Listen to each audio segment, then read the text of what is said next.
لبيك اللهم لبيك لبيك لا شريك لك لبيك إن الحمد والنعمة لك والملك لا شريك لك لبيك اللهم لبيك لبيك لا شريك لك لبيك إن الحمد والنعمة لك والملك لا شريك لك لبيك اللهم لبيك الحمدللہ رب العالمین والصلاة والسلام علی سید الانبیاء والمرسلین اما بعد فاعوذ باللہ من الشیطان الرجیم بسم اللہ الرحمن الرحیم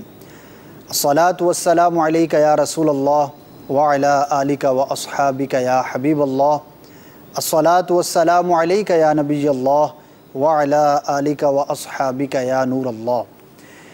مدنی چینل کے ناظرین کو ایک مرتبہ پھر خصوصی سلسلے خطبہ حجۃ الوداع میں مرحبا کہتا ہوں۔ جیسا کہ گزشتہ سلسلے میں گزشتہ ایپیسوڈ میں ہم نے اس تاریخی اور اہم ترین خطبے کے کچھ پہلوؤں کو بیان کیا تھا، کچھ حصوں کو بیان کیا گیا تھا۔ انشاءاللہ عز و جل اس سے اگلے حصوں کو انشاءاللہ آج کے سلسلے میں ہم بیان کریں گے۔ اول تاخیر ہمارے ساتھ رہیے۔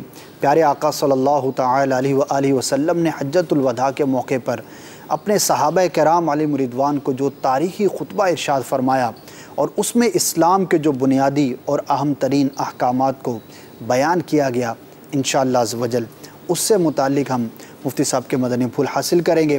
سب سے پہلے درود پاک کی ایک فضیلت سنتے ہیں۔ سرکار مدینہ قرار قلب و سینہ فیض گنجینہ صاحب معطر و معمبر پسینہ صلی اللہ تعالی علیہ وآلہ وسلم کا فرمانے مغفرت نشان ہے، جس کا مفہوم کچھ یوں ہے کہ جو شخص روزانہ 1000 بار مجھ پر درود پڑھے گا مرے گا نہیں جب تک کہ جنت میں اپنی جگہ نہ دیکھ لے۔ صلو علی الحبیب صلی اللہ تعالی علی محمد صلی اللہ تعالی علیہ وآلہ وسلم۔ ہم اپنے سلسلے کے اندر جو حجۃ الوداع کے موقع پر خطبہ دیا گیا اس کے جو مختلف حصے ہیں ان میں سے ایک حصے کو ہم پہلے سنتے ہیں، پھر انشاءاللہ عز و جل اس کے متعلق وضاحت اور مدنی پھولوں کی طرف بڑھتے ہیں۔ تو آئیے سنتے ہیں کہ پیارے آقا صلی اللہ تعالی علیہ وسلم نے مزید اس خطبے میں کیا ارشاد فرمایا۔ اے لوگو، اللہ تعالیٰ سے ڈرتے رہنا۔ میں تمہیں عورتوں کے ساتھ بھلائی کی وصیت کرتا ہوں، کیونکہ وہ تمہارے تابع ہیں اور وہ اپنے بارے میں کسی اختیار کی مالک نہیں ہوتی، اور بے شک تم نے انہیں اللہ تعالیٰ کی امانت کے ساتھ لیا ہے، اور اللہ کے نام کے ساتھ ہی وہ تم پر حلال ہوئی ہیں۔ تمہارے ان پر حقوق ہیں اور ان کے تم پر حقوق ہیں۔ تمہارا ان پر یہ حق ہے کہ وہ تمہارے بستر کی حرمت کو برقرار رکھیں، اور ان پر یہ لازم ہے کہ وہ کھلی بے حیائی کا ارتکاب نہ کریں۔ اگر ان سے بے حیائی کی کوئی حرکت سرزد ہو تو اللہ تعالیٰ نے تمہیں اجازت دی ہے کہ تم ان کو اپنی خواب گاہوں سے دور کر دو، اور تم انہیں سزا بھی دے سکتے ہو، لیکن ضرب شدید نہ ہو۔ پھر اگر وہ باز آ جائیں تو تم پر لازم ہے کہ تم ان کے کھانے پینے اور لباس کا عمدگی سے انتظام کرو۔ جو مفتی صاحب عورتوں کے حقوق کے بارے میں یہاں پر بیان کیا گیا، اور اس پیراگراف کے جو دوسرا حصہ ہے اس کے اندر عورتوں سے اگر غلطی سرزد ہو جائے تو ان کو کیسی سزا دی جا سکتی ہے، اس سے متعلق حکم ارشاد فرمایا گیا ہے۔ ان دونوں پہلوؤں پر آپ کیا فرمائیں گے؟ بسم اللہ الرحمن الرحیم۔ اس خطبہ مبارکہ میں جو بہت سارے امور بیان کیے گئے اس کے اندر عورتوں کے حوالے سے بھی بیان کیا گیا۔ نبی کریم صلی اللہ تعالیٰ علیہ وآلہ وسلم کی جو تعلیمات ہیں، جو آپ کے فرمودات ہیں، یعنی احادیث طیبہ ہیں، ان کا اگر مطالعہ کریں تو یہ بات واضح ہوتی ہے کہ سرکار صلی اللہ علیہ وآلہ وسلم نے عورتوں پر ہونے والے مظالم کو ختم کرنے کے لیے اور انہیں حقوق دلانے کے لیے بے پناہ کوشش فرمائی، کیونکہ وہ معاشرہ بطور خاص ایسا معاشرہ تھا کہ جس میں عورتوں پر ظلم ہوتا تھا، حتیٰ کہ بیٹیوں کو زندہ دفن کر دینے تک کا بھی رواج تھا۔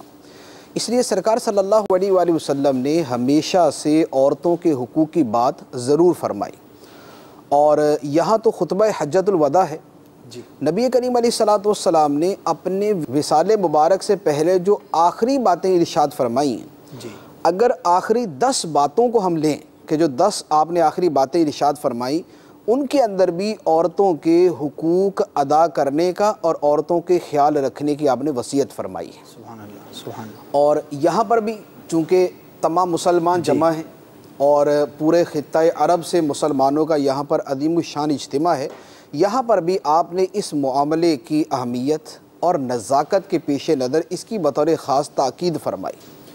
اور اس کو کس سے شروع فرمایا؟ آپ الفاظ کے اوپر غور کریں، ارشاد فرمایا کہ اے لوگو اللہ تعالیٰ سے ڈرتے رہنا اور میں تمہیں عورتوں کے بارے میں وصیت کرتا ہوں۔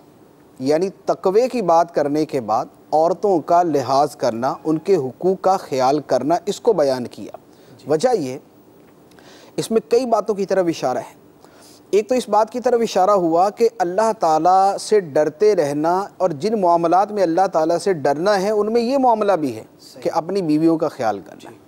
دوسری یہ بات بیان فرما دی کہ تقوی جو ہے کوئی ایسی شے نہیں ہے کہ جس کا تعلق آدمی کے خاندان کے ساتھ نہ ہو، اس کے بیوی بچوں کے ساتھ نہ ہو۔ متقی صرف وہ شمار کیا جائے کہ جو بہت لمبی تسبیحات پڑھنے والا ہو، جو نماز و روزہ کی کثرت کرنے والا ہو، جو کھانے پینے کے اندر حلال و حرام کا لحاظ کرنے والا ہو۔ بلکہ فرما دیا کہ تقوی کا دائرہ بڑا وسیع ہے، اور تقوی کے اس دائرے کے اندر اپنی بیویوں کا خیال کرنا بھی داخل ہے۔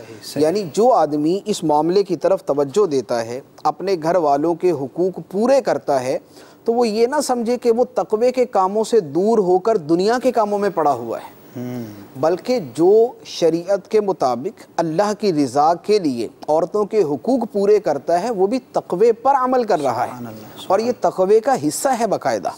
کہ اب ان کے بارے میں جو فرمایا کہ تمہیں عورتوں کے ساتھ بھلائی کی وصیت کرتا ہوں، کیونکہ وہ تمہارے تابع ہیں اور انہیں کچھ اختیار نہیں۔ اب اس کے بعد اگلی بات کو آپ دیکھیں کہ کتنی پیاری بات ارشاد فرمائی۔ فرمایا کہ بے شک تم نے انہیں اللہ کی امانت کے ساتھ لیا ہے، تم نے انہیں اللہ کی امانت کے ساتھ لیا ہے، اور اللہ کے نام کے ساتھ ہی وہ تم پر حلال ہوئی ہے۔ مراد یہ کہ جب نکاح ہوتا ہے تو اسے اس حدیث مبارک کی روح سے یا اس خطبہ مبارکہ کی روح سے یہ کہا جا سکتا ہے کہ عورت اللہ کی امانت کے طور پر مرد کے حوالے کی جاتی ہے۔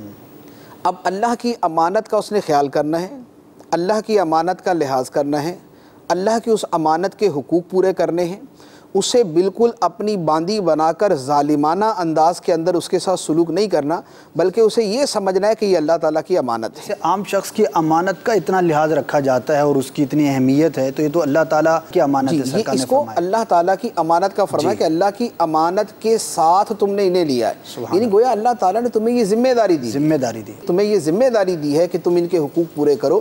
اب اس ذمہ داری کو پورا کرنا، امانت کو پورا کرنا ہے، سبحان اللہ۔ تو یہ اس کی طرف اشارہ ہے۔ اس کے بعد پھر اگلی بات ارشاد فرمائی کہ کچھ تمہارے حقوق ان کے اوپر ہے اور کچھ ان کے حقوق تمہارے اوپر ہے۔ صحیح، دونوں نے ایک دوسرے کے حقوق کو پورا کرنا ہے۔ اگر کوئی بے حیائی کا ارتکاب ہو تو تم ان پر سختی کر سکتے ہو، لیکن اگر وہ باز آ جائیں یا وہ اس کا ارتکاب نہ کریں تو پھر فرمایا کہ تم پر ان کے کھانے پینے اور لباس کا عمدگی کے ساتھ انتظام کرنا لازم۔ صحیح۔ اسلام کی بنیادی تعلیمات کے اندر ہی عورتوں کے حقوق کا خیال کرنا داخل ہے، کیونکہ یہ ہمیشہ سے ہم دیکھتے آ رہے ہیں کہ نسل انسانی کی آدھی آبادی ہمیشہ عورتیں ہوتی ہیں، بے شک، یعنی جتنے مرد ہوں گے اتنی عورتیں ہوں گی، یہ تقریباً دنیا کے اندر ہمیشہ سے یہی چلتا آتا ہے، اور عموماً یہی بیلنس اللہ تبارک و تعالیٰ کی طرف سے ہمیشہ سے چلتا آ رہا ہے۔ اب یہ کیسے ہو سکتا ہے کہ دین اسلام جو بنی نوع انسانی کے لیے آیا، اور یہ خطبہ جو نبی کریم صلی اللہ علیہ وآلہ وسلم قیامت تک کے انسانوں کے لیے ارشاد فرما رہے ہیں، اس میں دنیا کی آدھی آبادی کو ایک طرف کر دیا جائے اور ان کے بارے میں کچھ بھی نہ فرمایا جائے۔ لہذا اسلام نے ہمیشہ سے ان کے حقوق کا تحفظ کیا، کیونکہ عورتوں پر عمومی طور پر ہمیشہ سے ہی ظلم، زیادتی اور ان کو اپنے زیر دست رکھنا ظالمانہ انداز میں یہ ہمیشہ سے کیا گیا، لہذا بطور خاص اس کی طرف توجہ فرمائی گئی۔ اب اس سے ایک اور بات کا بھی جواب ہو گیا کہ جو اسلام کے بارے میں بعض لوگ اس طرح کی باتیں کرتے ہیں کہ عورتوں کے حقوق کی جو ہے وہ اتنا زیادہ اس میں ایکسپلینیشن نہیں کی جاتی یا نہیں بیان کیا جاتا، تو اس اہم ترین موقع پر اتنی وضاحت سے بیان کرنا ان کا بھی جواب ہو گیا؟ یہ ان کا بھی جواب ہے. میں آگے چند آیات مبارکہ میں عرض کرتا ہوں، جی، اس سے یہ پتہ بھی چل جائے گا کہ اسلام میں عورتوں کا مقام کیا ہے، اور ہم اس پر جدا گانا بھی انشاءاللہ اپنے فیضان اسلام سلسلے کے اندر تفصیلی کلام کریں گے جو کئی سلسلوں پر مشتمل ہوگا. قرآن پاک کے اندر اللہ تبارک و تعالیٰ نے یہ جو رشتہ نکاح ہے اس کو کیا فرمایا؟ ارشاد فرمایا کہ وَأَخَذْنَا مِنْكُمْ مِيثَاقًا غَلِيظًا، کہ یہ جو رشتہ نکاح ہوتا ہے اس کے ذریعے عورتیں تم سے ایک گاڑا، ایک پکا عہد لیتی ہیں. صحیح. رشتہ نکاح جو ہے یہ ایک بہت عظیم اور مضبوط معاہدہ ہے جو مرد و عورت کے درمیان ہوتا ہے. اب اللہ تبارک و تعالیٰ نے عہد کو پورا کرنے کا فرمایا کہ اپنے عہد کو پورا کرو، اور یہ نکاح جو ہے یہ جو عہد کیے جاتے ہیں ان میں شاید یہ سب سے بڑا عہد کہلایا ہے. عام عہد نہیں ہے کہ یہ عام عہد نہیں ہے، یہ زندگی بھر کا عہد ہے، یہ پوری زندگی کو محیط ہے اور زندگی کے جملہ معاملات پر محیط ہے. یہ تمام کی تمام چیزیں اس کے اندر آ جاتی. اللہ تعالیٰ نے اسے مضبوط بندھن قرار دیا ہے، جو ہمارے عرف کے اندر بھی یہ لفظ استعمال ہوتا ہے نا کہ یہ رشتہ ایک مضبوط بندھن ہے. تو اللہ تبارک و تعالیٰ نے بھی اس کو ایک مضبوط بندھن ہی قرار دیا ہے. اب اس مضبوط بندھن کا جیسا خیال کرنا چاہیے ویسا کیا جائے. قرآن پاک کے اندر ایک دوسری آیت مبارک ہے، اللہ تبارک و تعالیٰ فرماتا ہے وَعَاشِرُوهُنَّ بِالْمَعْرُوفِ، عورتوں کے ساتھ اچھے انداز کے ساتھ معاشرت اختیار کرو، یعنی عورتوں کے ساتھ جو زندگی گزارو وہ اچھے طریقے کے ساتھ گزارو. ایک اور آیت مبارکہ ہے اس میں ارشاد فرمایا کہ فَإِمْسَاكُمْ بِمَعْرُوفٍ أَوْ تَسْرِيحٌ بِإِحْسَانٍ، انہیں رکھنا ہے تو اچھے طریقے سے رکھو، صحیح، اور اگر انہیں چھوڑنا ہے تو اچھے طریقے سے چھوڑو. بے شک. رکھنے میں یہ نہ ہو کہ رکھا ہوا تو ہے لیکن حقوق ادا نہیں کر رہے، اور چھوڑنے میں یہ نہ ہو کہ چھوڑا ہے اور پھر اس کے ساتھ اس پر بہتان، الزام تراشی، تنگ کرنا، ظلم کرنا، برا بلا کہنا، عیوب بیان کرنا، یہ چیزیں نہ ہوں دونوں صورتوں کے اندر. حالانکہ دنیا کے اندر ایسا ہوتا بہت کم ہے. صحیح فرمایا. یعنی رکھنے کے اندر تو یہ ہو جاتا ہے کہ اچھے طریقے سے زندگی گزر رہی ہے، لیکن چھوڑنے کے بعد بھی اچھے طریقے سے ہی سلوک کیا جائے یہ نہیں ہوتا. لیکن اللہ تعالیٰ نے ہمیں جو تعلیم دی جی، جو ہم مسلمانوں کو بتائے، جو قرآن نے ہمیں تعلیم دی ہے وہ یہی ہے فَإِمْسَاكُمْ بِمَعْرُوفٍ أَوْ تَسْرِيحٌ بِإِحْسَانٍ. روکنا ہے تو اچھے طریقے سے، یعنی رکھنا ہے اپنے پاس تو اچھے طریقے سے، اور انہیں چھوڑنا ہے تو اچھے طریقے سے. اس کے اندر بھی ان کی بہت ساری چیزوں کا لحاظ کیا جائے. ٹھیک ہے. اسی طرح قرآن پاک کے اندر اللہ تعالیٰ نے ارشاد فرمایا وَلَهُنَّ مِثْلُ الَّذِي عَلَيْهِنَّ بِالْمَعْرُوفِ، صحیح، عورتوں کے مردوں پر ایسے ہی حقوق ہیں جیسے مردوں کے عورتوں پر. وَلَهُنَّ مِثْلُ الَّذِي عَلَيْهِنَّ بِالْمَعْرُوفِ، کہ عرف کے مطابق جیسے حقوق مردوں کے عورتوں پر ہیں ایسے ہی عورتوں کے مردوں پر بھی ہیں. اب وہ حقوق کیا ہیں؟ اگر ہم اپنے معاشرے کے اعتبار سے دیکھیں تو ہر کوئی سمجھتا ہے، اور قرآن میں تصریحات بھی ہیں، احادیث میں اس کی تصریحات بھی ہیں.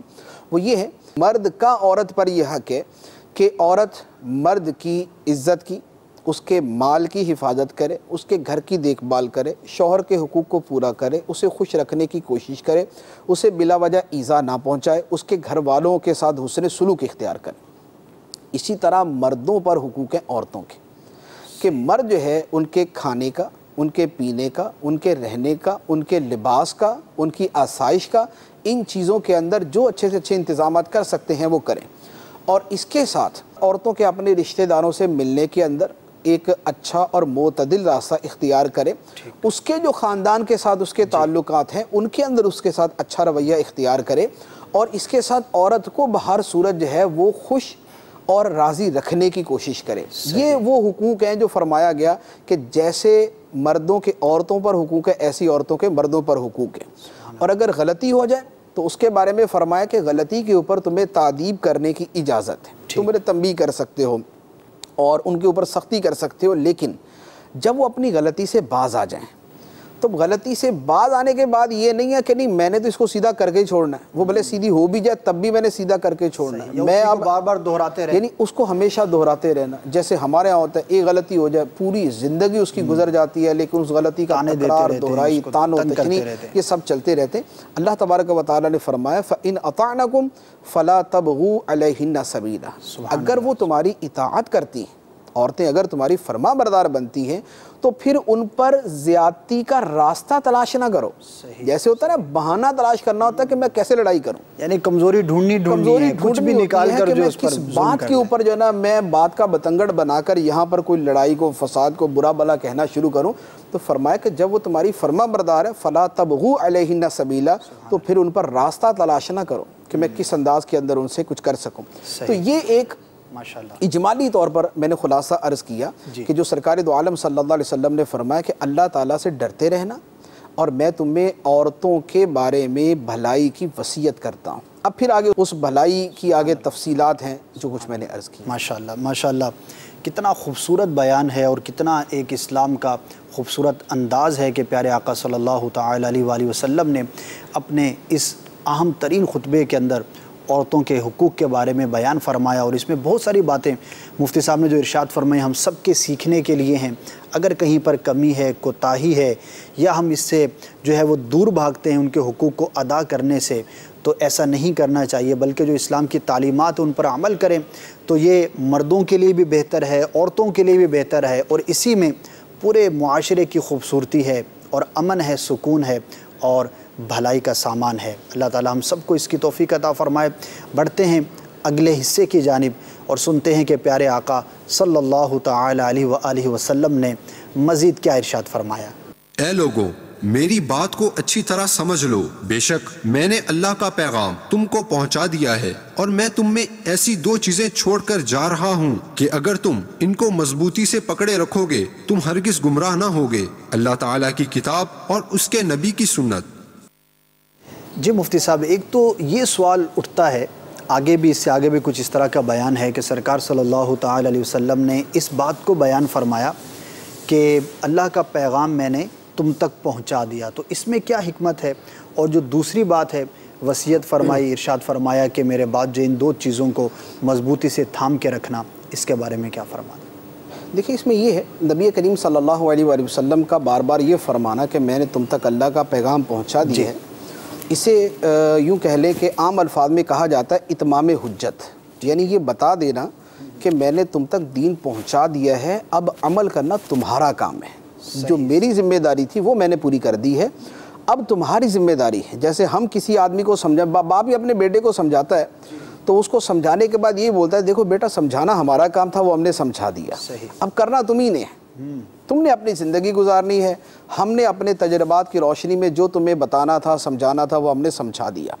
یہاں سرکار صلی اللہ علیہ وآلہ وسلم کا بارہا یہ فرمانا کہ اے لوگوں میں نے تم تک اللہ کا پیغام پہنچا دیا ہے, یہ اسی بات کی طرف اشارہ ہے. صحیح. اب دوسری بات جو اصل بات اس کے اندر ارشاد فرمائی گئی کہ میں تمہیں دو چیزیں ایسی چھوڑ کے جا رہا ہوں کہ اگر تم انہیں مضبوطی سے تھام کر رکھو گے تو کبھی گمراہ نہیں ہوگے. صحیح. ایک اللہ کی کتاب ہے اور دوسرا اللہ کے نبی صلی اللہ علیہ وآلہ وسلم کی سنت. قرآن اور سنت یا قرآن اور حدیث جو ہم عام تعبیر اختیار کرتے ہیں. قرآن و حدیث وہ چیزیں کہ جن کو جب تک امت تھام کر رکھے گی وہ گمراہ نہیں ہوگی, اور جو قرآن سے دور ہوا وہ گمراہ ہو گیا, اور جو حدیث سے دور ہوگا وہ بھی گمراہ ہو جائے. دونوں کی اہمیت ہے. اب دونوں کے ساتھ مسلمانوں کا جو تعلق ہونا چاہیے وہ عملی اعتبار سے تو اس کے اندر بہت کمزوری ہے. صحیح. اور بہت سارے لوگوں کے عقیدے کے اعتبار سے بھی کمزوری ہے. یعنی کچھ لوگ تو وہ ہوئے کہ جنہوں نے حدیث کا ہی انکار کر دیا. یعنی ایک تو وہ بھی لوگ ہوئے جنہوں نے جو اپنے آپ کو مسلمان کہتے ہیں لیکن وہ حدیث کو تسلیم نہیں کرتے. اب یہ جو لوگ ہیں یہ تو سرکار علیہ السلام کے اس فرمان کے ہی سیدھے منکر ہو گئے. فرمایا کہ کتاب اللہ اور سنت رسول کو تھام کے رکھنا, انہوں نے اسے عدول کر لیا, اعراض کر لیا, یہ تو بالکل اس سے خارج ہو گئے. اب اس کے بعد دوسرے وہ لوگ جو عام مسلمان ہیں, جو صحیح مسلمان ہیں, ان کو بھی جو قرآن اور حدیث کو تھامے رکھنے کا فرمایا گیا تھا اس میں دو پہلو تھے. ایک تو یہ ہے کہ قرآن و حدیث کی تعلیم جو ہے وہ جاری و ساری رہے, ٹھیک ہے, اور وہی عقیدہ اختیار کیا جائے جو ان کے اندر بیان ہوا. صحیح. اور دوسرا تھا عملی اعتبار سے قرآن کو تھام کے رکھنا, حدیث کو تھام کے رکھنا, کہ جو قرآن میں بیان ہوا اس پر عمل ہو, جو حدیث کے اندر بیان ہوا اس پر عمل ہو. یعنی قرآن و حدیث پر عمل یوں کہ ہمارے سامنے علماء نے, محدثین نے, مفسرین نے اور فقہاء کرام نے قرآن پاک کا جو مفہوم ہمارے سامنے بیان کیا, ہمارے سامنے وہ خلاصے کے طور پہ آ گیا, ہم اس کے اوپر عمل کریں گے. ٹھیک ہے. اب قرآن و حدیث کو تھامے رکھنے کی اتنی تاکید ہے آیات احادیث بکثرت اس کے اوپر. وجہ یہی تھی کہ لوگ شیطانی وسوسے کی وجہ سے، نفسانی خواہشات کی وجہ سے بہت جلد اس سے دور ہو جاتے ہیں. جیسے قرآن پاک ہے، قرآن پاک کو تھامے رکھنے کے اندر کتنی چیزیں آتی ہیں. قرآن پاک کو مضبوطی سے تھام کر رکھنے میں پہلی بات تو یہ ہے کہ قرآن پاک پڑھنا آتا ہو. بنیادی چیز پڑھنا آئے گا تو ہی تو اس کو پڑھیں گے اور اس کی جو ہے نا وہ اس کو تھامنے کی صورت پیدا ہوگی. صحیح. اچھا، پھر قرآن پاک پڑھنا آتا ہو کے ساتھ اس کو پڑھے بھی. ایک آدمی کو پڑھنا تو آتا ہے لیکن اس کو کبھی اٹھانے کی توفیق نہیں ہوتی، قرآن پاک کھولنے کی توفیق نہیں ہوتی. تو یہ ایک دوسری بات ہوتی. پھر تیسری بات یہ ہوتی ہے کہ جو قرآن پاک پڑھا ہے اس کو سمجھنا بھی ہے، سمجھنے کے ساتھ اس پر عمل کرنا بھی ہو. عمل کرنے کے ساتھ اس کی قرآن کی جو تاثیر ہے وہ بھی دل کے اندر پیدا ہونی چاہیے. اس کے جو نتائج ہیں جو اس کے نتائج ہیں وہ حاصل ہونے. اللہ تعالیٰ نے یہ سارے مراحل بیان فرمائے. جیسے قرآن پاک کی تلاوت کے بارے میں یہ فرمائے الذین آتیناہم الکتاب یتلونہ حق تلاوتہ. وہ لوگ کہ جنہیں ہم نے کتاب عطا فرمائی وہ اس کی ایسی تلاوت کرتے ہیں جیسے تلاوت کرنے کا حق ہے. سبحان اللہ، درست طور پر تلاوت. اب تلاوت کرنے کا حق کیا ہے؟ ایک تو صحیح پڑھا جائے اور دوسرا بکثرت پڑھا جائے. صحیح. تو قرآن پاک کی تلاوت دن رات کا معمول ہونا چاہیے. یہ سالانہ رمضان کا معمول نہیں ہے، ٹھیک ہے نا، اور نہ یہ ماہانہ جو ہے نا وہ معمول ہے، نہ یہ صرف موت میت کا یہ معمول ہے کہ فوتگی ہوگی تو ہم پڑھیں گے، قبرستان جائیں گے تو سورہ یاسین پڑھیں گے ورنہ ہم نہیں پڑھیں گے. پورا قرآن پڑھنا ہے اور مستقل پڑھنا، دن رات پڑھنا. سبحان اللہ. پھر قرآن پاک کی جو تاثیر ہے کہ وہ آدمی اس کی روحانیت اور اس کی نورانیت کو محسوس کرے اپنے دل کے اندر. جو قرآن پاک کے اندر اللہ تعالیٰ فرماتا ہے کہ وَإِذَا تُلِيَتْ عَلَيْهِمْ آيَاتُهُ زَادَتْهُمْ إِيمَانًا. جب ایمان والوں کے سامنے اللہ کی آیتوں کی تلاوت کی جاتی ہے تو ان کے ایمان کے اندر اضافہ ہو جاتا ہے. سبحان اللہ. یعنی ایمان کا جو کمال ہے وہ بڑھ جاتا ہے. سبحان اللہ. ایمان کا جو نور ہے اس میں برکت پیدا ہو جاتی ہے. ایمان کی جو روحانیت ہے اس کے اندر اضافہ ہو جاتا ہے. سبحان اللہ. قرآن پاک کے اندر اللہ تعالیٰ ارشاد فرماتا ہے اللہ نزل احسن الحدیث کتابا متشابہا مثانیہ تقشعر منہ جلود الذین یخشون ربہم ثم تلین جلودہم وقلوبہم الی ذکر اللہ. فرمایا کہ اللہ تعالیٰ نے بہترین بات کو نازل کیا. یہ ایک کتاب ہے جس کی آیتیں ایک دوسرے سے ملتی جلتی ہیں، جنہیں بکثرت پڑھا جاتا ہے. صحیح. اب اس کی تلاوت کا اثر کیا ہوتا ہے؟ فرمایا کہ تقشعر منہ جلود الذین یخشون ربہم، اپنے رب سے ڈرنے والوں کے بدن کی کھال قرآن کو سن کے اس کے اوپر رونگٹے کھڑے ہو جاتے ہیں، اثر انگیزی کپانے لگتی ہے، اس کے اوپر کپکپاہٹ طاری ہو جاتی ہے.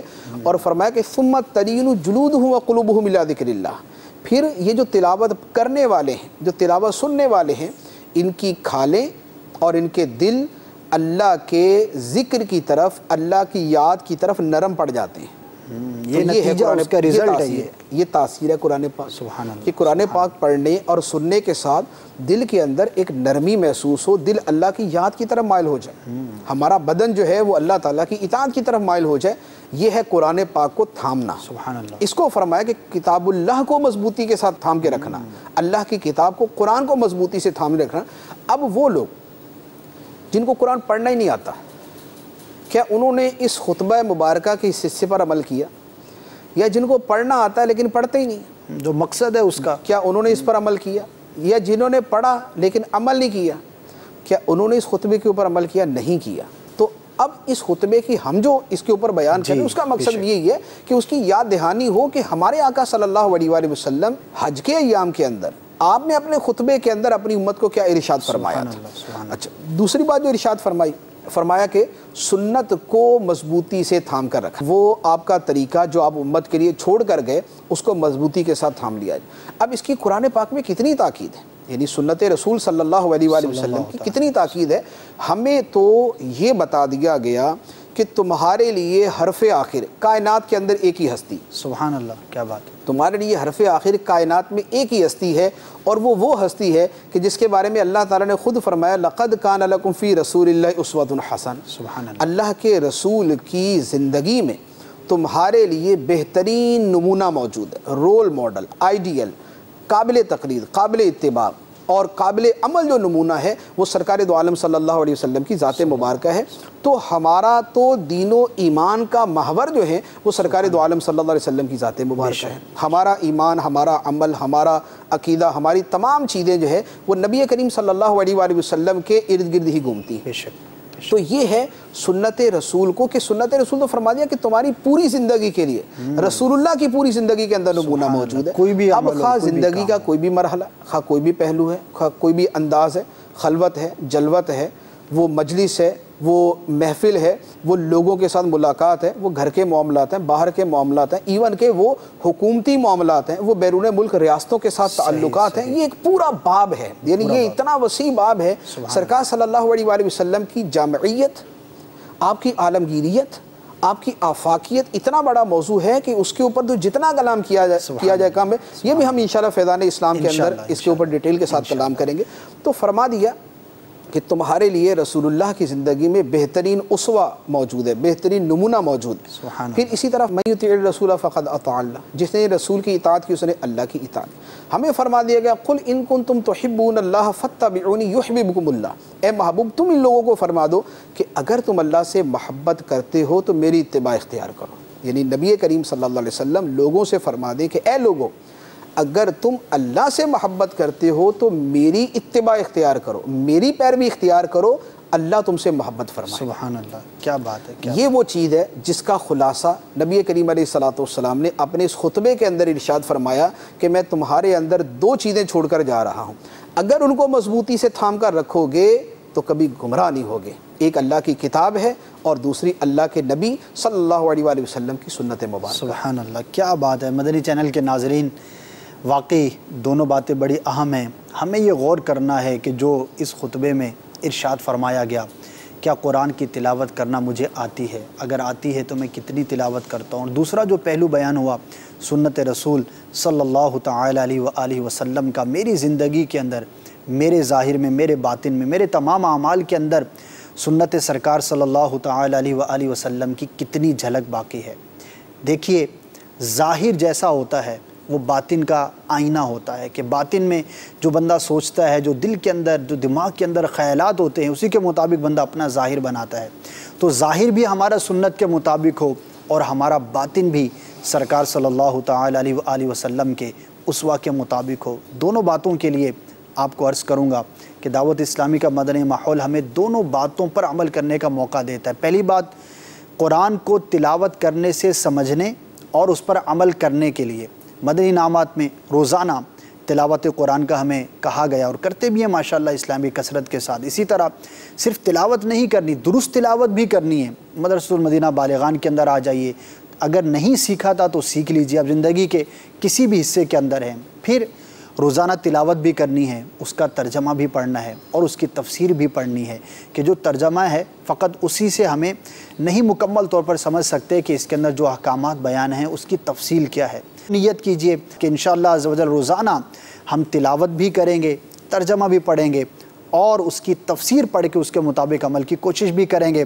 اور دعوت اسلامی تو ہے ہی سنتوں بھرا ماحول، ہم بیان کہتے ہیں تو سنتوں بھرا بیان کہتے ہیں، ماحول ہے تو سنتوں بھرا مدنی ماحول ہے۔ دعوت اسلامی کی بیسک کے اندر ہی سنت جو ہے وہ شامل ہے، تو دونوں چیزوں کا ایک خوبصورت جو ہے وہ گلدستہ ہے۔ اگر مدنی ماحول کے ساتھ وابستہ رہیں گے تو انشاءاللہ ان دونوں پہلوؤں پر عمل کرنا آسان بھی ہو جائے گا اور ہمارے لیے ممکن بھی ہو سکے گا۔ اللہ تعالی ہم سب کو قرآن و سنت پر عمل کرنے کی توفیق عطا فرمائے۔ نیکسٹ پیراگراف کی طرف بڑھتے ہیں، اگلے حصے کی جانب بڑھتے ہیں اور سنتے ہیں کہ آقا صلی اللہ تعالی علیہ وآلہ وسلم نے اس تاریخی موقع پر مزید ہمیں کیا ارشاد فرمایا، آئیے سنتے ہیں۔ سنو، میں نے اللہ کا پیغام پہنچا دیا ہے، تم سے میرے بارے میں دریافت کیا جائے گا تو تم کیا جواب دو گے؟ لوگوں نے جواب دیا کہ ہم گواہی دیں گے کہ آپ نے اللہ کا پیغام پہنچا دیا تھا، اسے بھرپور طریقے سے ادا کر دیا تھا اور بہت اچھی خیر خواہی کی تھی۔ حضور صلی اللہ تعالی علیہ وآلہ وسلم نے اپنی انگشت شہادت کو آسمان کی طرف اٹھایا، پھر لوگوں کی طرف موڑا اور فرمایا، اے اللہ تو بھی گواہ رہنا، اے اللہ تو بھی گواہ رہنا، اے اللہ تو بھی گواہ رہنا۔ لوگوں کو بھی یہ برابر کرایا جا رہا ہے کہ میں نے تمہیں پیغام پہنچا دیا، پھر انگشت مبارک سے آسمان کی طرف اشارہ کرنا، اللہ تبارک و تعالیٰ کو گواہ بنانا اور لوگوں کو گواہ بنانا، اس کے اندر کیا حکمتیں ہیں؟ دیکھیے اس میں دو چیزیں ہیں۔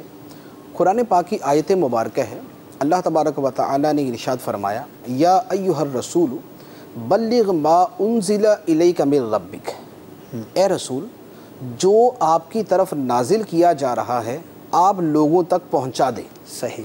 وَإِن لَّمْ تَفْعَلْ فَمَا بَلَّغْتَ رِسَالَتَهُ، اگر آپ نے ایسا نہ کیا تو آپ نے اپنی رسالت کا حق ادا نہیں کیا، اچھا، بنیادی آپ نے اپنی رسالت کو نہیں پہنچایا۔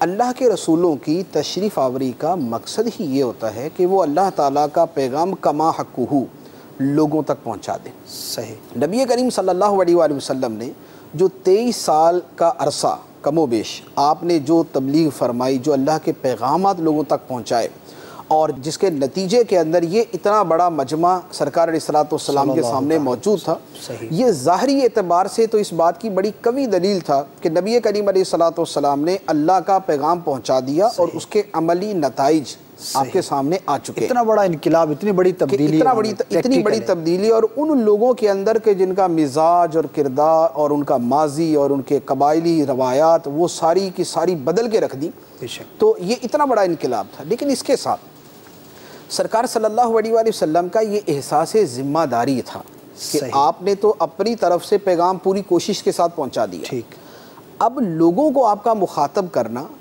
یہ بہت ساری چیزوں کی طرف اشارہ کرنا تھا۔ ایک تو ان کی طرف سے یہ رائے لینا کہ کیا میں نے کما حقہ اپنی ذمہ داری کو پورا کر دیا، یعنی سرکار صلی اللہ علیہ وآلہ وسلم بذات خود تو اس پر مطمئن ہے کہ آپ نے اللہ کا پیغام پہنچا دیا۔ اب سامنے دیانتدار لوگ موجود ہیں، سامنے سمجھدار لوگ موجود ہیں، سامنے صاحب عقل و فہم اور صاحب شعور لوگ موجود ہیں۔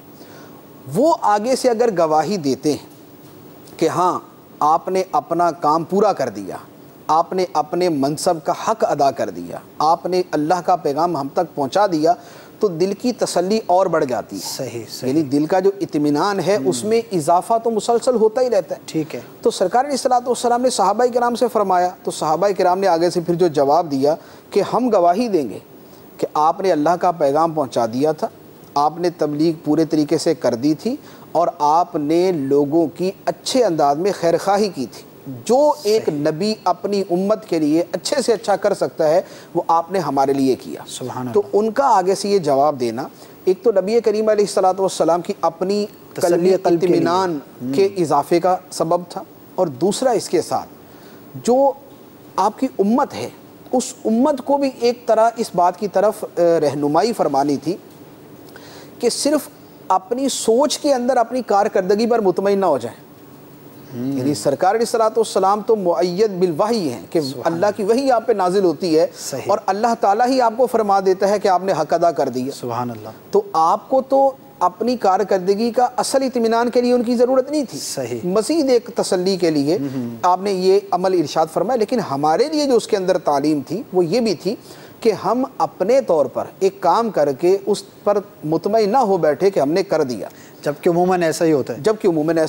جو دیانتدار، سمجھدار، متعلقہ لوگ ہیں ان سے بھی پوچھ لیا جائے کہ آپ کی میرے بارے میں کیا رائے ہے، کیا میں نے اپنی ذمہ داری پوری کر دی؟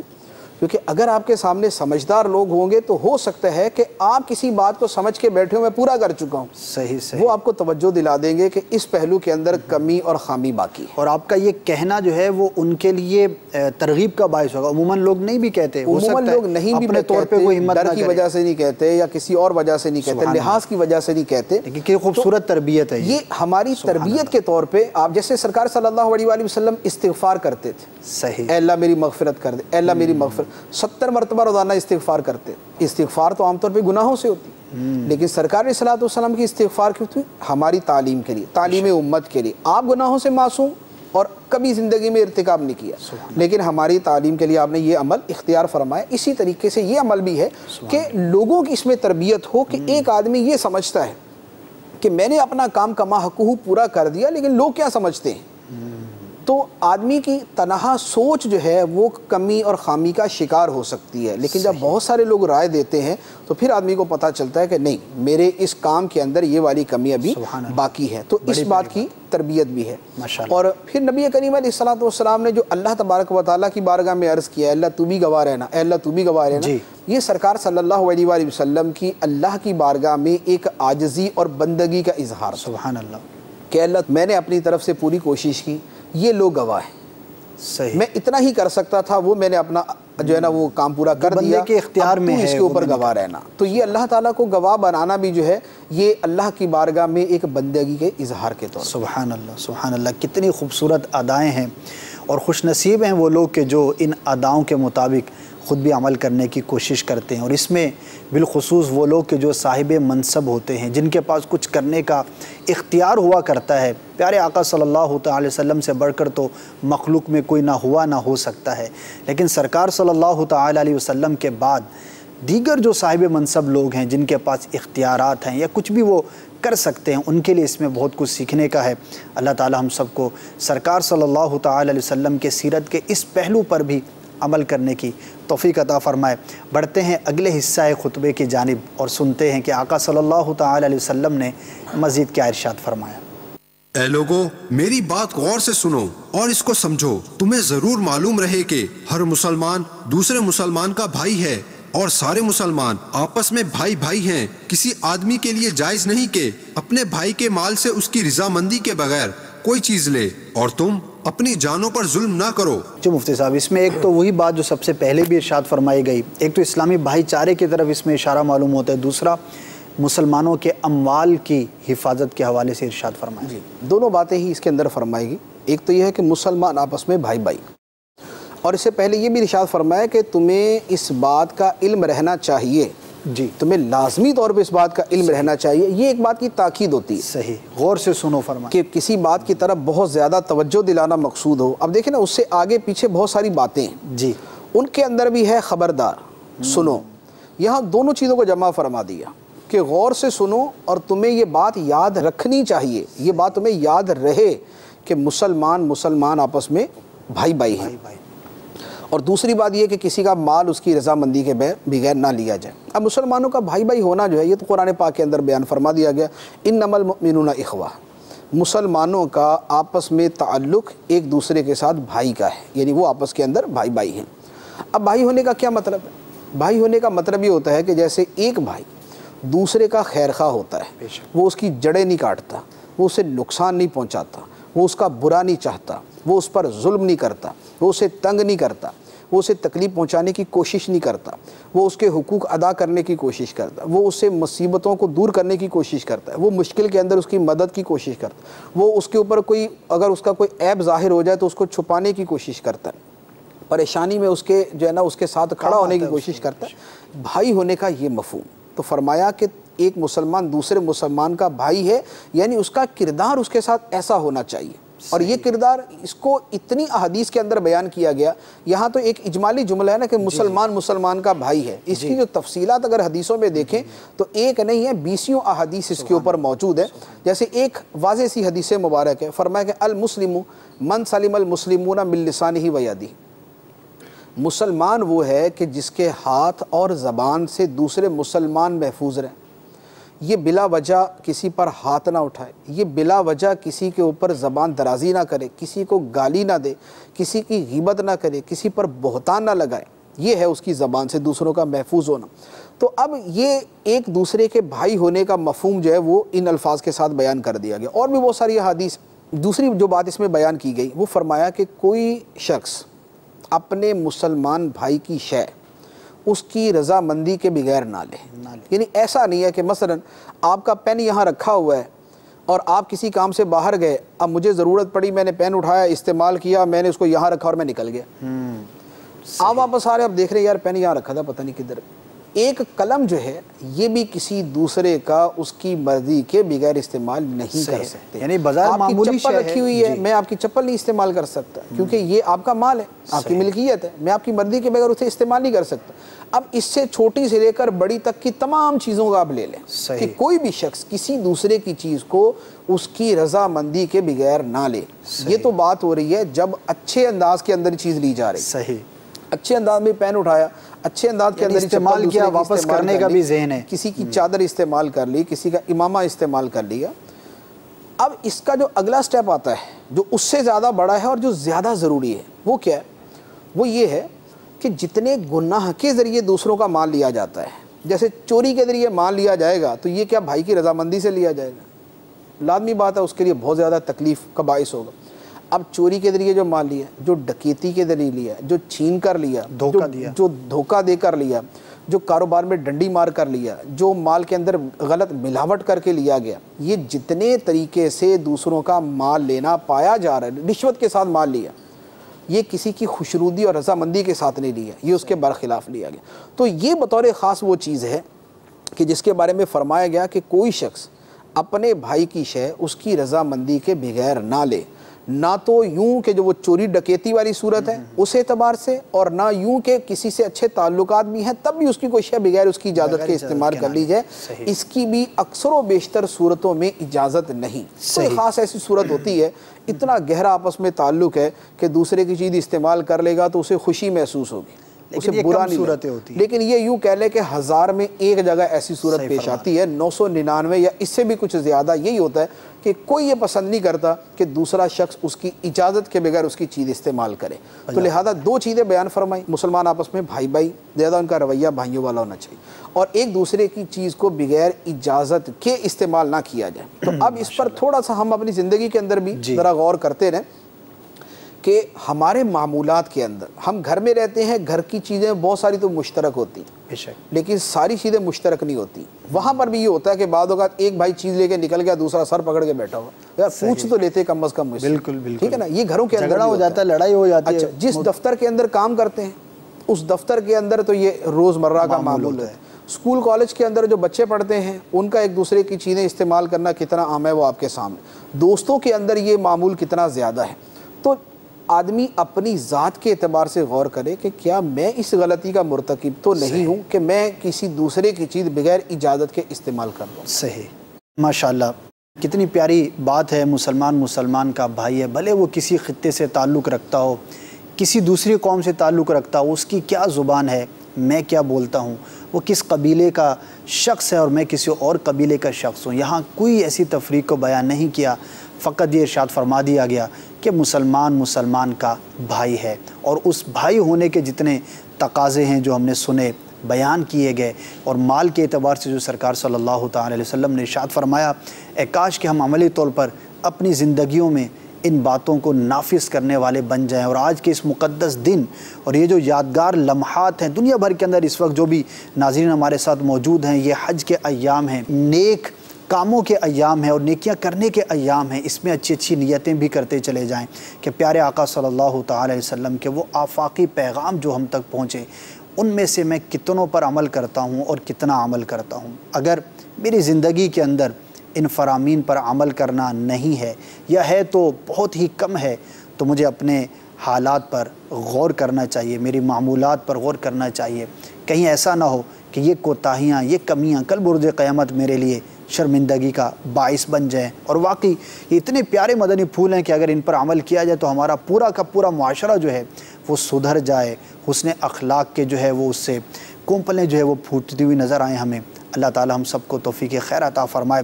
اور بھی مزید پیارے آقا صلی اللہ تعالی علیہ وسلم نے بڑے پیارے ارشادات فرمائے، آئیے سنتے ہیں کہ مزید آقا صلی اللہ تعالی علیہ وسلم نے کیا ارشاد فرمایا، اور اس پر پھر مزید وضاحت بھی مفتی صاحب سے پوچھیں گے۔ آئیے سنتے ہیں۔ بے شک تم اپنے رب سے ملاقات کرو گے اور وہ تم سے تمہارے اعمال کے بارے میں پوچھے گا۔ جی مفتی صاحب، رب سے ملاقات سے یہاں پر کیا مراد ہے اور اعمال کا یہاں پر تذکرہ کیا گیا؟ اللہ تعالیٰ سے ملاقات سے مراد تو قیامت کے دن کی ملاقات ہی ہے کہ قیامت کے دن تمام مخلوق جمع کی جائے گی، اللہ کی بارگاہ میں پیش ہوگی۔ تو یہ اسی کی طرف فرمایا گیا جو اسلام کے بڑا بنیادی عقیدہ ہے کہ مرنے کے بعد اٹھنا ہے، اللہ کی بارگاہ میں پیش ہونا ہے۔ مالک یوم الدین کے اندر اسی کا بیان ہے، اور اس کو ہی بار بار قرآن پاک میں بیان کیا گیا، کیونکہ اصل آدمی کی اصلاح کا جو مدار ہے نا وہ ہے اسی کے اوپر، کہ اس کو اگر یہ مستحضر رہے، یعنی یہ بات اس کے ذہن کے اندر اگر رہے کہ اسے اللہ کی بارگاہ میں حاضر ہونا ہے، اپنے اعمال کا جواب دینا ہے۔ یہاں صرف حاضری کا نہیں فرمایا بلکہ فرمایا کہ وہ تم سے تمہارے اعمال کے بارے میں پوچھے، پرسش کا بیان ہے۔ تو جو پرسش ہوگی، پوچھا جائے گا، وہ اصل مرحلہ ہے کہ جس کو آدمی نے جس میں کامیاب ہونا ہے، یہ ساری چیزیں ہیں اسی لمحے کے لیے۔ قرآن پاک کی ایک آیت مبارکہ ہے، بڑی مؤثر ہے اس حوالے سے۔ اب وہ اس آیت مبارکہ کے اسلوب کو دیکھیں۔ ارشاد فرمایا کہ قُلْ إِنَّ الْمَوْتَ الَّذِي تَفِرُّونَ مِنْهُ فَإِنَّهُ مُلَاقِيكُمْ، کہ اے محبوب تم فرماؤ بے شک وہ موت جس سے تم بھاگتے ہو، اے لوگو جس موت سے تم بھاگتے ہو، فَإِنَّهُ مُلَاقِيكُمْ، وہ موت تمہیں ضرور ملے گی۔ صحیح۔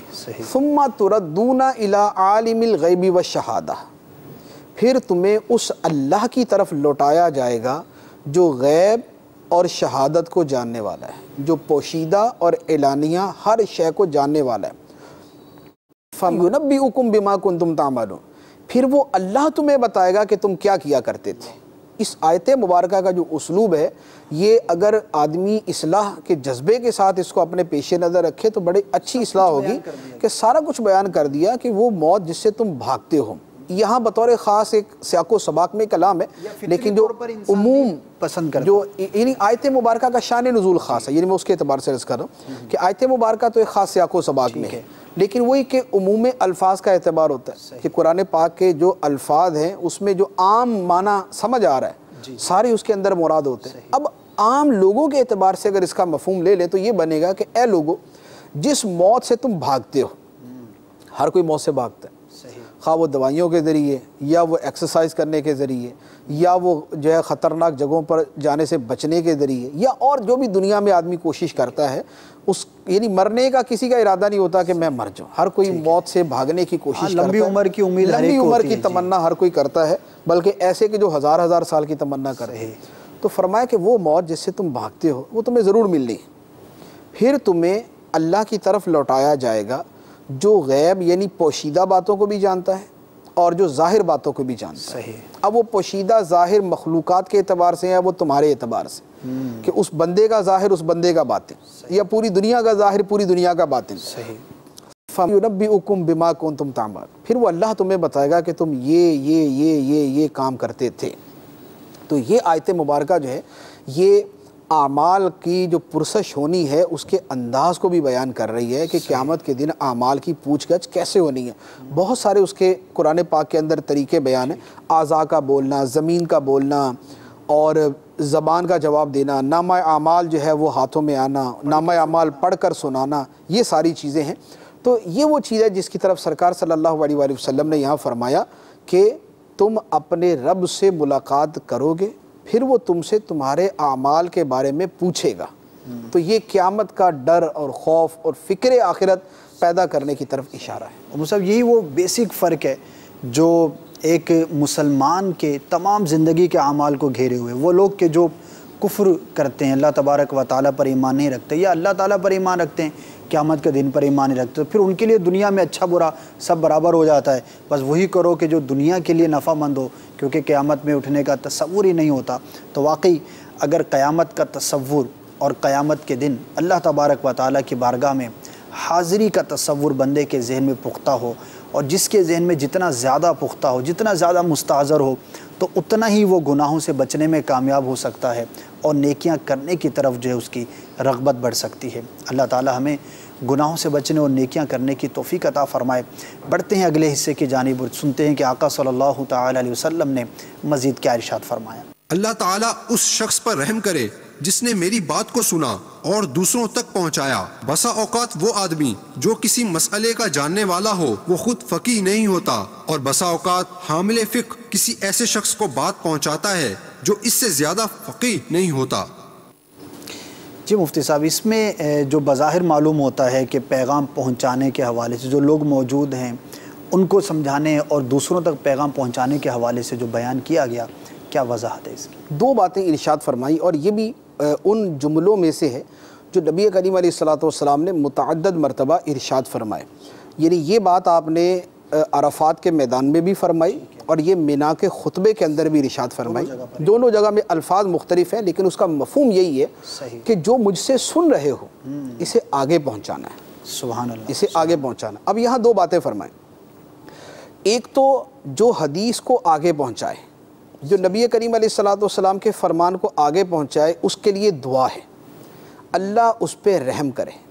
یہاں جو الفاظ ہیں فرمایا کہ اللہ تعالیٰ اس شخص پر رحم کرے جس نے میری بات کو سنا اور دوسروں تک پہنچایا. سبحان اللہ. ابھی ہم جو پڑھ رہے ہیں جی ہم تک صحابہ کرام نے پہنچایا تو ہم پڑھ رہے ہیں نا. اب یہ ان کے لیے بھی بشارت ہے سبحان اللہ. اور ہم بھی متمنی ہے کہ یہ ہمارے لیے بھی بشارت ہے کہ ہم بھی اسی کو پہنچانے کی کوشش کر رہے ہیں. تو یہ دعا ہمارے لیے بھی ہے. سبحان اللہ. اب جو ہمیں سن رہے ہیں چینل کے اوپر وہ سننے والے اگر اس کو آگے پہنچاتے ہیں تو یہ ان کے لیے بھی بشارت ہے کہ اللہ تعالیٰ ان پر رحم کرے جو میری بات کو سنے اور آگے پہنچائے. ایک اور روایت ہے وہ بھی اسی موقع کی ہے, یعنی وہ بھی یہ خطبہ حجۃ الوداع کی ایک دوسری روایت ہے. اس میں الفاظ ہے کہ نبی کریم علیہ الصلوۃ والسلام نے فرمایا کہ اللہ تعالیٰ اس شخص کے چہرے کو تر و تازہ رکھے سبحان اللہ جو میری بات کو سنے اور آگے پہنچائے, یاد رکھ کر آگے پہنچائے.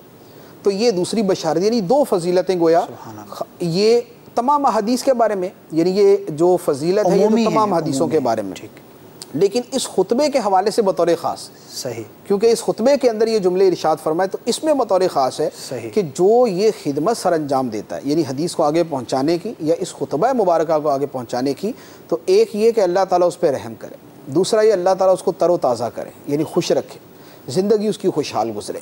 اس میں محدثین کی فضیلت بھی ہے جنہوں نے حدیثوں کو آگے پہنچایا. صحیح. اس کے اندر جو ہے وہ فقہاء کرام کی فضیلت بھی ہے کہ جنہوں نے انہی احادیث سے حاصل ہونے والے مسائل کو آگے تک پہنچایا. دوسری بات یہ ارشاد فرمائی کہ بہت مرتبہ ایسا ہوتا ہے کہ جو حدیث سنتا ہے وہ اتنا فقیہ سمجھدار نہیں ہوتا جتنا وہ دوسرا شخص ہوتا ہے جس تک یہ حدیث کو پہنچا دیتا ہے. سبحان اللہ. تو ہمیں ایک اگر روایت ملی, ہو سکتا ہے کہ ہم اسے کما حقہ نہ سمجھ سکیں یا اس کی بہت گہرائی تک جا کے نہ سمجھ سکیں, لیکن ہم اگر دوسروں تک پہنچا دیں گے تو وہ دوسرا اس سے بہت سارے مسائل اخذ کر لے گا. سبحان اللہ. جیسے ائمہ مجتہدین کا ہوا. ائمہ مجتہدین جو ہیں جیسے ائمہ اربعہ یا ان کے علاوہ جو ائمہ مجتہدین ہیں, ان تک جو روایتیں پہنچیں, روایتیں پہنچانے کے اندر تو بہت سارے عام لوگ بھی شامل تھے جو فقیہ نہیں تھے, لیکن انہوں نے انہی حدیثوں سے ہزاروں مسائل نکال لی. سبحان اللہ. آج بھی حدیثیں ہمارے سامنے آتی ہیں, ان حدیثوں کو پہنچانے والے جیسے بھی لوگ ہوں, لیکن بہت مرتبہ ایسا ہوتا ہے کہ حدیث پڑھ کر اس کے مفہوم اخذ کرنے والا آدمی بہت سارے مفہوم نکال لیتے. صحیح صحیح. تو یہ حدیث مبارک کو آگے پہنچانے کی بات ہے اور یہ ہمارا دینی فریضہ ہے. سبحان اللہ. نبی کریم علیہ الصلوۃ والسلام نے ارشاد فرمایا بلغوا انی ولو آیہ, میری طرف سے پہنچا دو اگرچہ ایک ہی آیت. یعنی جسے دین کا جتنا حصہ پتہ چلے وہ دوسروں تک پہنچانے کی کوشش کرے. جی ضروری نہیں کہ بہت سارا علم ہو جبھی میں یہ کام کروں, یعنی ضرور یہی بات ہے کہ ضروری نہیں ہے کہ اسے پورا علم ہو.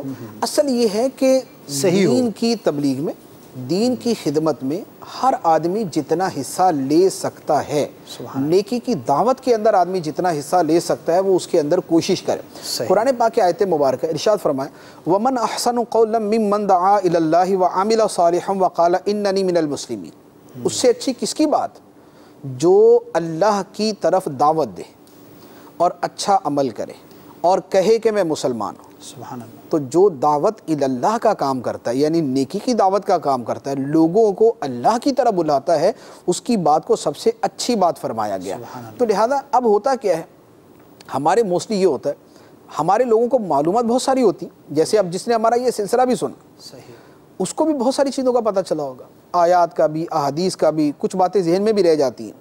لیکن وہ جو ہماری عادت ہے نا کہ ہم نے جب باتیں کرنی ہے تو ہم نے فضولی کرنی ہے, ہم نے سیاست پہ بات کرنی ہے, ہم نے کھیل پر بات کرنی ہے, ہم نے جو ہے وہ میڈیا کے بارے میں بات کرنی ہے, ہم نے پاس پڑوس کی بات کرنی ہے, ہم نے گلی محلے کی بات کرنی ہے, ہم نے پوری دنیا کی باتیں کرنی ہے. نہیں کرنی تو ہم نے دین کی بات نہیں کرنی. اس کو سمجھتے ہیں خاص طبقے کا کام ہے, یعنی یہ خاص طبقے کا کام ہے. خاص طبقے یہ ایک پراپرلی کام کرنا ہے وہ خاص طبقے کا کام ہے. لیکن کم از کم اتنا ہو کہ ایک آدمی کو دین کی جتنی صحیح تعبیر معلوم ہے وہ دوسرے تک پہنچا دے اور اپنی طرف سے کوئی تشریح و توضیح نہ کرے, پیغام پہنچا دے اور تشریح و توضیح کے لیے وہ علماء کی طرف اس کو ریفر کر دے. جب ہماری گفتگو میں دین داخل ہو جائے گا, ہوتا یہ ہے کہ ہمارے بدن کے اندر یوں دین ہوتا ہے کہ ہم نماز پڑھتے ہیں, ہمارے کاروبار میں یوں دین ہوتا ہے کہ ہم حلال حرام کی پرواہ کرتے ہیں, لیکن ہماری گفتگو کے اندر دین جو ہے وہ سب سے شاید آخر کے اندر جا کے آتا ہے. اگر گفتگو کے اندر دین داخل ہو جائے تو پھر انشاءاللہ عز و جل یہ جو فضیلتیں ہیں اللہ اس پہ رحم کرے, اللہ اس کا چہرہ تر و تازہ کرے, اسے تر و تازہ کرے, پھر یہ فضیلتیں ہیں. سبحان اللہ. ماشاءاللہ اس خاص موقع کے حوالے سے جو بیان کیا گیا اور اس کے ضمن کے اندر ہم نے نیکی کی دعوت کو عام کرنے، دین کی بات عام کرنے کو، سنت کی حدیث کی بات کو آگے پہنچانے کے حوالے سے سنا، آپ بھی نیت کیجئے کہ انشاءاللہ عز و جل ہمیں جتنا علم ہے، جو درست ہم نے سمجھا ہے، سیکھا ہے، اس کو نہ صرف خود عمل میں لائیں گے بلکہ دوسروں تک بھی پہنچائیں گے۔ کیا خبر کہ اللہ تبارک و تعالیٰ اسی کے صدقے، پیارے آقا صلی اللہ تعالی وسلم کی اس پیاری پیاری دعا کے صدقے ہمیں بھی حصہ نصیب فرمائے اور ہمارا دین اور دنیا دونوں سنور جائیں۔ بڑھتے ہیں اگلے حصہ خطبے کی جانب اور سنتے ہیں کہ آقا صلی اللہ تعالی علیہ وسلم نے مزید کیا ارشاد فرمایا۔ جی سنیں۔ جان لو کہ 3 باتوں پر دلوں میں کوئی کھوٹ نہیں ہونی چاہیے۔ ایک، ہر عمل کو صرف اللہ تعالیٰ کی رضا کے لیے کرنا۔ دوسرا، حکمرانوں کے ساتھ خیر خواہی کرنا۔ تیسرا، مسلمانوں کی جماعت کے ساتھ رہنا، اور بے شک مسلمانوں کی دعوت انہیں گھیرے ہوئے ہے۔ جی مفتی صاحب، بطور خاص 3 باتوں کو یہاں پر بیان کیا گیا ہے۔ حکمرانوں سے خیر خواہی کا بیان ہے، اسی طرح اور جو 2 باتیں بیان کی گئی ان کا کیا مفہوم ہے اور ان 3 کو یہاں پر بطور خاص بیان کرنے کا مقصد؟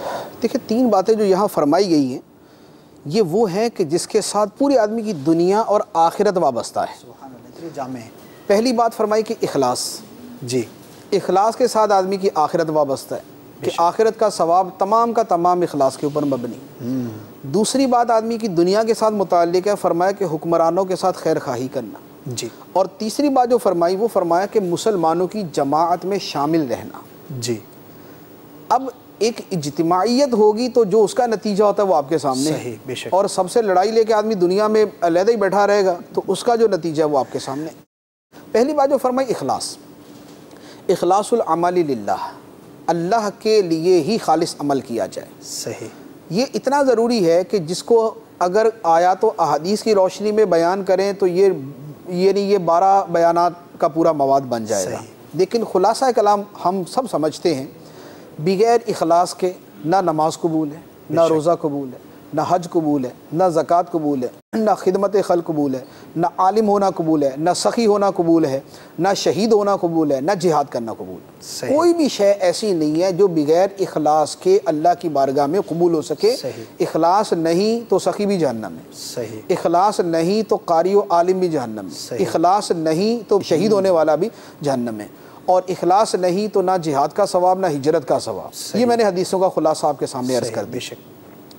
ہمارے جو دیندار لوگ ہوتے ہیں ان میں تو ایک پہلو یہ اخلاص کی طرف توجہ کا پایا جاتا ہے، یعنی ان کو ہوتا ہے یا نماز پڑھ رہے تو اخلاص کے ساتھ پڑھیں۔ وہ ریاکاری آ جاتی ہے لیکن تب بھی ڈر رہے ہوتے ہیں یا ریاکاری سے کسی حد بچیں تک کچھ۔ فرق ہوتا ہے۔ لیکن سب سے زیادہ جس کا پرابلم ہوتا ہے نا وہ ہوتا ہے یہ جو خدمت خلق کے کام کرنے والا، اچھا، کیونکہ خدمت خلق کے کام کرنا عبادت بہت بڑی ہے۔ ٹھیک ہے، لوگوں کی بھلائی کرنا، مصیبت زدوں کی مدد کرنا، یہ سیلاب زدگان کی مدد کرنا کام بہت بڑا ہے، صحیح، لیکن ثواب اس کا بھی تبھی ملنا جب یہ اللہ کے لیے کیا جائے۔ بے شک۔ اگر یہ اپنی واہ کے لیے، اپنے چرچے کے لیے، اپنی سخاوت کے لیے، اپنے نام کی بلندی کے لیے، دنیا کی نیک نامی کے لیے کیا تو ثواب کوئی نہیں ہے، گناہ لازم۔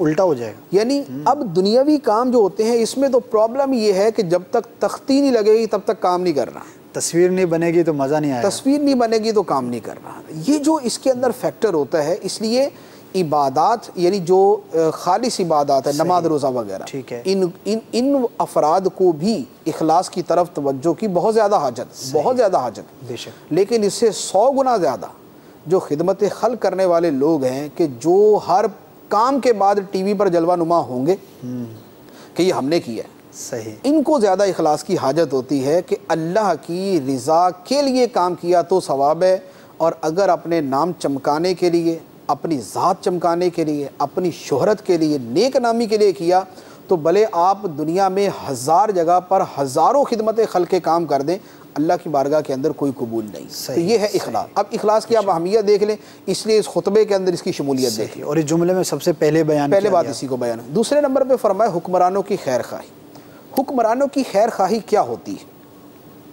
اس کی بہت ساری چیزیں ہو سکتی ہیں، لیکن جو اہم ایک چیز ہے وہ میں عرض کرتا ہوں۔ حکمرانوں کی خیر خواہی میں یہ ہے کہ جب وہ اچھا کام کریں تو ان کی حوصلہ افزائی کی جائے، ٹھیک ہے، اور اگر غلط کام کریں تو ان کی اصلاح کی کوشش کی جائے۔ صحیح، یہ نہیں ہے کہ اگر ہمارا مد مقابل ہے، یعنی ہم اگر اس حکمران کے خلاف ہیں تو وہ سونے کا بھی بن کے آ جائے نا تو ہم نے کہنا کہ تم ہوئی کیچڑ گئے، باہر صورت کیڑے ہی نکالنے، باہر صورت برائی کرنی ہے۔ یہ جو طرز عمل ہے یہ اسلام کی نظر میں انتہائی ناپسندیدہ ہے۔ صحیح۔ خیر خواہی یہ ہے اچھے کام پہ اس کی حوصلہ افزائی کی جائے تاکہ اسے مزید کرنے کا حوصلہ ہو، مزید کرنے کی توفیق ہو، اور برا کام کرے تو اب وہ جو طبقہ ہے کہ جو خوش آمدی طبقہ ہوتا ہے کہ حاکم صاحب دنیا جان کا جو مرضی الٹا کام کر دے، انہوں نے کہا جناب آپ نے جو کیا ہے نا یہ دنیا میں کوئی نہیں کر سکتا۔ صحیح۔ یہ جو خوش آمدی طبقہ ہے یہ اس کے لیے پہلو، جہاں وہ غلطی کرے وہاں اس کی اصلاح کی کوشش کی جائے، اسے تنبیہ کی جائے۔ اچھا، اب اس کے ساتھ پھر وہ تنبیہ کرنا یا اسے توجہ دلانا ہے، اس کا انداز وہ ہو کہ جو خون ریزی کی طرف لے جانے والا نہ ہو۔ صحیح۔ یہ نہیں ہے کہ ہر تیسری بات کے اوپر آپ نے تلوار ہی اٹھا کے کھڑے ہو جانا ہے اور ہر بات کے اندر آپ نے بالکل جو ہے نا وہ تباہی بربادی کے اوپر تل جانا ہے۔ یہ حکمرانوں کی خیر خواہی کے خلاف ہے، اس کا نتیجہ کبھی بھی اچھا نہیں نکلتا۔ نتیجہ اچھا بھی نکلے لیکن درمیان کے اندر جو تباہی مچ چکی ہوتی ہے اس کا کوئی جواب نہیں ہوتا، یعنی اس کا کوئی جواز بھی نہیں ہوتا، اس کا کوئی جواب بھی نہیں ہوتا۔ بجا فرمایا۔ یہ تھا حکمرانوں کی خیر خواہی۔ تیسرے نمبر پہ جو بات ارشاد فرمائی، مسلمانوں کی جماعت میں شامل ہے۔ مسلمانوں کی اجتماعیت یہ وہ چیز تھی جسے اللہ تعالیٰ نے قرآن پاک میں بڑی تاکید کے ساتھ اور کئی جگہوں پر بیان فرمایا۔ یہود و نصارہ کی آپس میں افتراق و انتشار، ان کا آپس کے اندر بگڑ جانا اور مختلف گروہ بنا لینا، اس کے مذمت کے ساتھ بیان کیا، اور مسلمانوں کو فرمایا وَاعْتَصِمُوا بِحَبْلِ اللَّهِ جَمِيعًا وَلَا تَفَرَّقُوا، سبحان اللہ۔ اللہ کی رسی کو مضبوطی کے ساتھ سب تھام لو اور آپس کے اندر ٹکڑے ٹکڑے نہ ہونا۔ صحیح۔ یہ تھی پہلے دن سے اسلام کی تعلیم کہ اگر اس پر عمل رہتا تو یہ بڑی آسانی سے سلسلہ چلتا رہتا، لیکن وہ جو مسلمانوں کی جماعت کے ساتھ موافق رہنا تھا، اس کے ساتھ شامل رہنا تھا، لوگوں نے اپنی سمجھ کی وجہ سے، اپنی خواہشات کی وجہ سے، شیطانی وساوس کی وجہ سے اس جماعت مسلمین یعنی مسلمانوں کی جو اجتماعیت ہے اس سے دور ہوتے رہے۔ اگر وہی دین رکھا جاتا جو نبی کریم صلی اللہ علیہ وآلہ وسلم کے زمانہ مبارکہ میں تھا، جس انداز میں، وہ کیا تھا؟ اللہ تعالیٰ کی توحید کی عظمت، نبی کریم صلی اللہ علیہ وآلہ وسلم سے بے پناہ محبت، آپ کی کائنات میں سب سے بڑھ کر تعظیم جو صحابہ کرام کے عمل سے ہمارے سامنے آتی ہے اور جو قرآن کی آیتوں سے ہمارے سامنے آتی ہے۔ صحابہ کرام کے ساتھ محبت جو ان کی آپس میں دور رسالت کے اندر تھی، اہل بیت کے ساتھ عقیدت و محبت، نبی کریم علیہ السلام کی جو عظمت و شان قرآن میں، حدیث میں اور صحابہ کے ذہنوں کے اندر موجود تھی، اسی عظمت و شان کو ہمیشہ تسلیم کیا جاتا رہتا۔ صحابہ کرام کو اسی عظمت اور رسپیکٹ کے ساتھ آج تک اگر چلایا گیا ہوتا، اہل بیت کو اسی مقام کے اوپر رکھا گیا ہوتا، اللہ تعالیٰ کی توحید کا وہی سچا مفہوم باقی رکھا جاتا جو سرکار صلی اللہ علیہ وسلم کے زمانہ مبارکہ میں تھا، اگر یہ ساری چیزیں آ رہی ہوتی تو پھر یہ جو معتزلہ جدا ہو گئے، انہوں نے عذاب قبر کا انکار کر دیا، اللہ تعالیٰ کی صفات کے اندر نئی نئی باتیں ایجاد کرنا شروع کر دی، قدری فرقہ پیدا ہو گیا، اس نے تقدیر کا انکار کر دیا، جبری فرقہ پیدا ہو گیا، اس نے کہا کہ جناب صرف جو ہے انسان مجبور محض ہے، اس کے بعد خارجی فرقہ پیدا ہو گیا جس نے بتوں کی آیتیں جو ہے وہ لگانا شروع کر دی، جو ہے وہ انبیاء اولیاء کے اوپر، مشرکوں کی آیتیں جو ہے وہ حضرت علی رضی اللہ تعالیٰ عنہ پر لگانا شروع کر دی۔ یہ جو طرز عمل پیدا ہوا یہ برخلاف ہو گیا جو مسلمانوں کی اجتماعیت کو مضبوطی سے تھامے رکھنے تھا، اس کے خلاف۔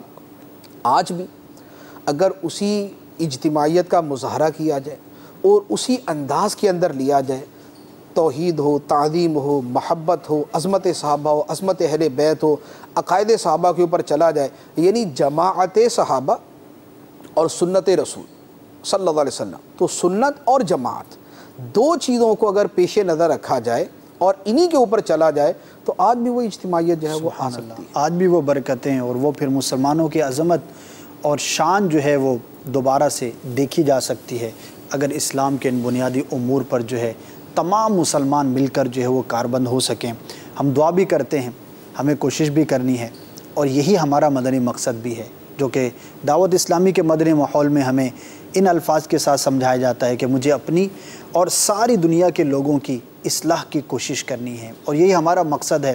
اور آج کا یہ خصوصی سلسلہ کرنا پیارے آقا صلی اللہ تعالیٰ علیہ وسلم کے ان فرامین کو ریمائنڈ کرانا ہے، بار بار بیان کرنا ہے کہ اے مسلمانوں سنو، ہم کہاں جا رہے ہیں، ہمیں کرنا کیا تھا، ہم کر کیا رہے ہیں، ہونا کیا چاہیے تھا، ہو کیا رہا ہے، ہماری اصل تعلیمات کیا ہیں، اور ہم کیا سیکھ رہے ہیں اور کن باتوں پر عمل کرتے چلے جا رہے ہیں۔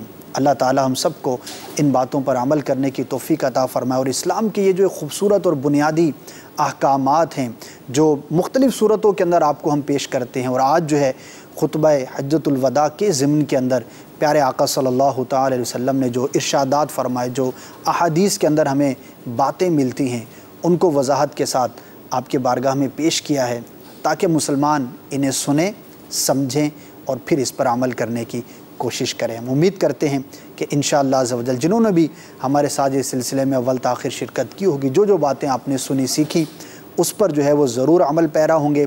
اللہ تبارک و تعالی ہم سب کو توفیق خیر عطا فرمائے۔ انشاءاللہ عز و جل اس خطبے کے کچھ اور مضامین بھی ابھی موجود ہیں جو باقی ہیں بیان کرنا، انشاءاللہ عز و جل آئندہ سلسلے میں ہم ان کو بھی ضرور بیان کریں گے۔ ہم آپ سے اجازت چاہتے ہیں، لیکن مدنی چینل آپ کے ساتھ ہے، مدنی چینل دیکھتے رہیے، انشاءاللہ عز و جل علم دین حاصل کرنے اور اس کے مطابق عمل کرنے کا جذبہ ملتا رہے گا۔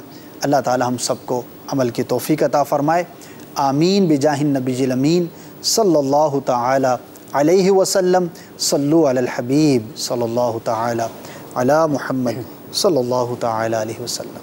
لبیک اللہم لبیک لبیک لا شریک لک لبیک ان الحمد والنعمت لک والملک لا شریک لک لبیک اللہم لبیک لبیک لا شریک لک لبیک ان الحمد والنعمت لک والملک لا شریک لک لبیک